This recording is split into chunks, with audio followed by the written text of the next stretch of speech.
तो वीडियो बिल्कुल वहीं से स्टार्ट होती है जहां पर खत्म हुआ था। वो क्रेन एक स्क्रोल का टुकड़ा स्क्रोल को देख कर जा चुका था, जहां पर अपना लियांग उसको खोलते हुए बोलता है, नाइस, चलो देखता हूं कि आखिर इस कल्टीवेशन वर्ल्ड में इस महीने का कांड क्या हुआ। अब जबकि मैं इस माउंटेन से बाहर जाने वाला हूं, तो दुनिया में क्या चल रहा है वो जानना तो जरूरी हो गया है। तो अब पता चलेगा कि 1000 ट्रेजर के रिकॉर्ड में कोई बदलाव आया है कि नहीं। और पहला ही ट्रेजर ह्यूमन रियल्म का दिखाया जाता है, जहां पर अपना मेन कैरेक्टर बोलता है, ये ट्रेजर रिकॉर्ड सच में कुछ ज्यादा ही अद्भुत है। यहाँ तक कि दुनिया के 99% खजाने का रिकॉर्ड भी इसी में मिल जाएगा। बहुत कम ही ऐसे इवेंट्स हुए जहां पर इस खजाने की रैंकिंग में बदलाव आया है। एग्जांपल के तौर पर इस लिस्ट के फर्स्ट रैंक का खजाना ही देख लो।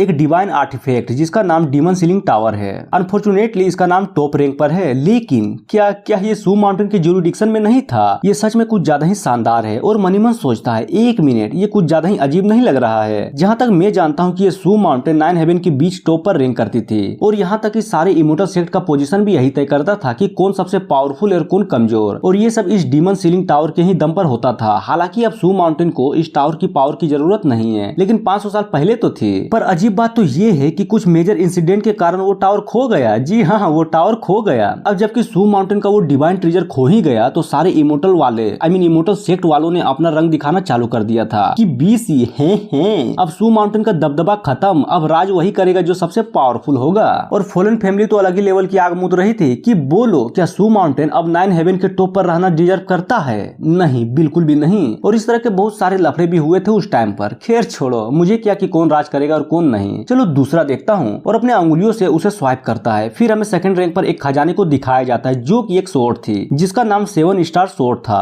और हमें बताया जाता है कि यह माउंटेन को भी चीर सकता है और इसका पावर कुछ ज्यादा ही इंसेन है। मेन कैरेक्टर भी लाइक, वेल, इसे कहते हैं खजाना। वाव, क्या स्पेशल इफेक्ट के साथ बाहर आया है। इसे देखकर तो पहला रैंक का खजाना भी शर्मा जाए। ये सेलेस्टियल पवेलियन वाले तो लाजवाब हैं, क्या इफेक्ट डालते हैं। हालांकि ये लोग मार्शल आर्ट के मामलों से कुछ ज्यादा ही दूर रहते हैं और बस दिन भर टोना टोटका करके राज का पता करना और मैगजीन छापना ही इनका काम रह गया है। और सारा ध्यान बस डिवाइन बिस्टो के कल्टीवेशन में रहता है। वो भी लाइक अच्छा जानवर और वहाँ के एल्डर्स बस खेल में ही मगन रहते हैं। पहला भी लाइक, ये ले बीसी मेरा चाल तभी दूसरा, हाँ तो ये ले मेरा 6 आएगा 6। पहला बोलता है, तोहर माइक के ये कार्ड का गेम है ना कि लूडो का, यहाँ से 6 कहाँ से आ गया? लियांग बोलता है, ये स्वॉर्ड सच में एक अद्भुत खजाना है, लेकिन अफसोस की बात तो ये है कि इसको सालों से यूज नहीं किया गया। कहा जाता है कि लगभग 100 साल पहले एक इंसिडेंट हुआ था जहाँ पर डिमोनिक गुई और उसका पूरा सेक्ट, जिसका नाम घोस्ट बीस्ट सेक्ट था, वो अचानक अवेकन हुआ और सेलेस्टियल पवेलियन पर सरप्राइजली अटैक कर दिया। पता नहीं क्यों, लेकिन सेलेस्टियल पवेलियन भी थोड़ी ना चुप बैठता। उस पवेलियन का ग्रैंड मास्टर उस स्वॉर्ड के साथ बाहर निकला और जैसे ही उस स्वॉर्ड की पावर अनलीश की गई, चारों तरफ कोहराम मच गया और एक सिंपल सा स्लेज जिसके पावर से बहुत सारे डीमन कल्टीवेटर्स के टुकड़े हो गए टुकड़े। और इसी तरह उस ग्रैंड मास्टर ने बहुत सारे डीमंस और डिमोनिक कल्टीवेटर्स को मौत के घाट उतार डाला। और क्या, सब खत्म। जितने भी अवेकन हुए थे सारे के सारे वहीं पर मारे गए थे। मेन कैरेक्टर भी लाइक, बाप रे, ये स्वॉर्ड तो कुछ ज्यादा ही खतरनाक है। और ऐसा कहा जाता है कि वो सेलेस्टियल पवेलियन वाले जब भी इस स्वॉर्ड का यूज करते हैं, उनको इसको यूज करने की एक बहुत बड़ी कीमत चुकानी पड़ती है। और मनीमन सोचता है, चलो देखता हूँ, आखिर कुछ तो होना ही चाहिए जो मजेदार हो। हाँ, ये आईना मिरर, इसके बारे में ये कहा जाता है कि ये एक डिवाइन आर्टिफैक्ट है जो कि हेवन रियल्म पर गिर गया था। और इस मिरर का नाम बागवा है और इसमें एक पौराणिक कलाकृति भी छिपी पड़ी है। सच में दुनिया के ये सुप्रीम खजाने सामान्य जीवन से कुछ ज्यादा ही दूर है। हालांकि मेरे जैसा एक तुच्छ इंसान भला इनके सार को कैसे समझ सकता है। तो चलो फिर से अंगुली करता हूँ और एक मस्त तड़कता भड़कता खजाना पता करता हूँ। तभी लियांग को एक जेट दिखता है जिसे देखकर वो भी है, क्या, एक मिनट, ये कुछ ज्यादा ही फेमिलियर नहीं लग रहा है? लगता है मैंने इसे कहीं तो देखा है। कहाँ? आखिर कहाँ देखा? अरे बीसी याद क्यों नहीं आ रहा? याद आया, ये तो बिल्कुल मास्टर के जेट जैसा ही लग रहा है जो कि उसके अरमानों के बीच झूलती रहती है। मुझे याद है कि मैंने कभी भी इस फोनिक्स स्पीड ब्लड जेट को अच्छे से नहीं देखा। क्या ऐसा हो सकता है कि जो इमेज मेरे माइंड में चल रहा है बिल्कुल वो इसी की तरह दिखता हो? बाप रे, मैंने कभी सोचा नहीं था कि ऐसा सुप्रीम ट्रेजर बिल्कुल मेरे लाइफ में इतना करीब होगा। अब जबकि मैं इसे देख रहा हूँ तो मुझे लगता है कि ये न्यूज उतना भी काम का है। तो चलो कुछ और देखता हूँ। और जैसे वो उसे स्वाइप करता है, उसको एक शानदार इंफॉर्मेशन पता चलता है। वो भी लाइक, वाह, लगता है इस महीने कुछ ज्यादा ही कांड हो रखे हैं। आखिरकार हिडन इमोर्टल माउंटेन का वो चीफ डिसाइपल अपने सेकुलेशन से बाहर आ ही गया है। और बाहर आते ही डार्क किंग सेक्टो के साथ लड़ाई शुरू कर दी। साले ने उस सिल्वर किंग को खूब पीटा, इतना मारा कि वो हदस के मारे मर गया। और उस लड़ाई में मोरकुइस को भी कुछ ज्यादा ही चोट लग गई। हालांकि डार्क किंग सेक्ट कुछ ज्यादा ही पावरफुल हो गई थी, जिसके कारण चीफ डिसाइपल को भी बस सिल्वर किंग को ही मार के भागने का मौका मिला था, वो भी जाते हुए। साले ये ले अंगुली हैं और इसको अपने पिछवाड़े में डाल ले। इस बार जा रहा हूँ, अगली बार मैं तुम्हें दिखाऊंगा कि शीघ्र पतन और टेढ़ापन का क्या पावर होता है। मेन कैरेक्टर बोलता है, सच में ये तो कुछ ज्यादा ही बेइज्जती है। अब वो लोग क्या करेंगे, चलो दूसरा देखता हूँ। और जैसे उस पर क्लिक करता है तो उसमें लिखा था कि अर्थ सेक्ट वालों ने हाल ही में एक फीमेल डिसाइपल को प्रोड्यूस किया जिसका नाम याओ है, और वो अभी साउथर्न रीजन में है जहाँ पर लोगों को काटे पीटे जा रही है। यार सच में ये लड़की तो कुछ ज्यादा ही निर्दयी है। साला 1 महीने के अंदर उसने 3 जादूगर और एविल सेक्ट को पूरी तरह से खत्म कर डाला। बाप रे, ये सेंजू बेली वाले तो कुछ ज्यादा ही आग मुत रहे हैं। सच में ये एक ऐसा मेजर सेक्ट है जो धर्मी होने के साथ साथ अपरांगत भी है। मुझे तो ये लगता है कि याओ के सारे फ्रेंड्स को भी बस इस लड़की को देखकर ही फट जाती होगी।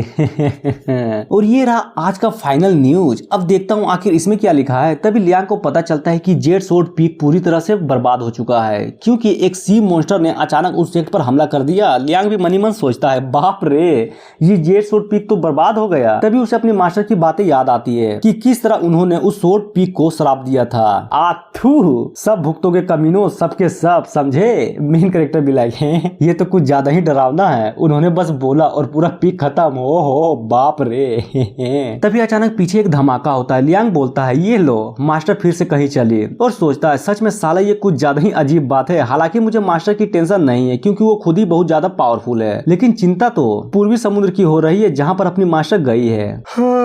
खैर छोड़ो ये सब, अब मुझे सोर्ड पवेलियन जाना चाहिए ताकि बता सकूं कि मिशन पूरा हुआ। सीन चेंज होता है और अपना हीरो उड़ते हुए जा रहा था और बोलता है, जबकि मेरे पास टाइम है तो क्यों ना मैं इसको अच्छे से कंप्लीट कर लूं। आखिरकार असली मजा तो अब आएगा।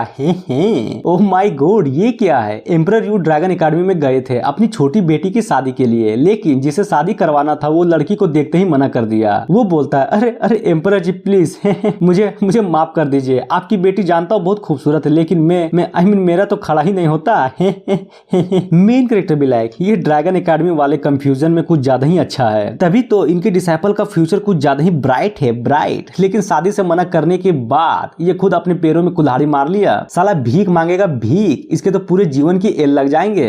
और सिर्फ यही नहीं है जो अपनी बेटी की शादी करवाना चाहता है। लॉर्ड थंडर ने बोल दिया था, मुझे एक सर्वगुण संपन्न दामाद दो, बदले में तुम्हें जो चाहिए वो मिल जाएगा और जो भी कंडीशन उसे मैं फुलफिल करूंगा। ये इतना कुछ देने के लिए इसलिए तैयार है क्योंकि इसकी बेटी कुछ ज्यादा ही सन की है। अगर तुम्हारा कल्टीवेशन ज्यादा हो तभी लड़की से शादी करना, वरना समझो काम से गए। और मनी मन सोचता है, अरे इसमें तो सू माउंटेन के बारे में भी कुछ लिखा हुआ है। जो अपनी फेरी जियांग है उसने यांग के साथ रात का डिनर किया है, लगता है उसके बीच कुछ तो चल रहा है। और सोचता है, जब तक इनके रिलेशनशिप का पता नहीं चलता, आई मीन कंफर्मेशन नहीं मिलता, तब तक सू माउंटेन शांत है। जिस दिन पता चल गया ना, इन दोनों की गेंद मार दी जाएगी, गेंद। तभी पीछे से कुछ डिसाइपल की रोने की आवाज आती है और वो बोल रहा था, नहीं बिल्कुल भी नहीं, आखिर तुमने उस चोमू के साथ खाना क्यों खा लिया भला, मैं बिल्कुल भी सह नहीं सकता।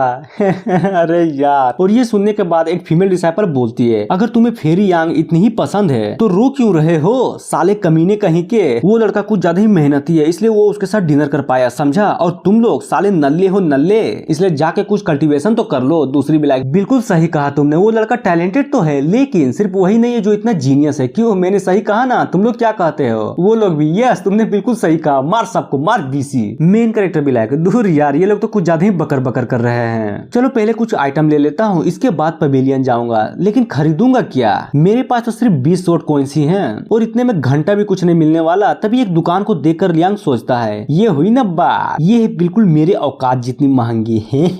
ये लो पैसे। दुकानदार भी लाइक, अरे गजब, ये लो पिल्स, और इतने में तुम्हारा बस इतना ही आएगा। लियांग भी लाइक, थैंक यू, दे दो बीसी, गरीब हूं ना, मेरे साथ ऐसा ही होता है। और उस पिल को लेने के बाद वो भी फुल खुश। अब देखना तांडव है, पावर यू बढ़ेगी, यू एकदम सुप से। इसे कहते हैं मेहनत, जो कि सिर्फ मैं ही कर सकता हूँ। क्यों, लेकिन मुझे डिमंस को मारना नहीं छोड़ना चाहिए, वरना उस टावर से मुझे घंटा भी कुछ नहीं मिलने वाला। और एक एक करके बहुत सारे दुकानों में घूमता है और घूमते घूमते बोलता है, चलो देखता हूँ कि अब कौन सा मिशन लेना चाहिए। फिर थोड़ी देर बाद का सीन दिखाया जाता है जहाँ पर मेन कैरेक्टर बोलता है, बाप रे इतने सारे, अब मैं क्या चुनूं। तभी लियांग को पीछे से आवाज सुनाई पड़ती है, अरे सब लोग ध्यान से सुनो, हमें एक लोंडे की जरूरत है human face Z essence flower के लिए। तो बोलो कोई है जो हमारे साथ चल सके, जल्दी करो, टाइम बहुत कम है और इनाम बहुत बड़ा। मेन कैरेक्टर भी लाइक, हो ये हुई ना बात, एक human face Z essence flower, nice. और इतना बोलते हैं ये एपिसोड यहीं पर खत्म हो जाता है। तो मिलते हैं, सो थैंक यू।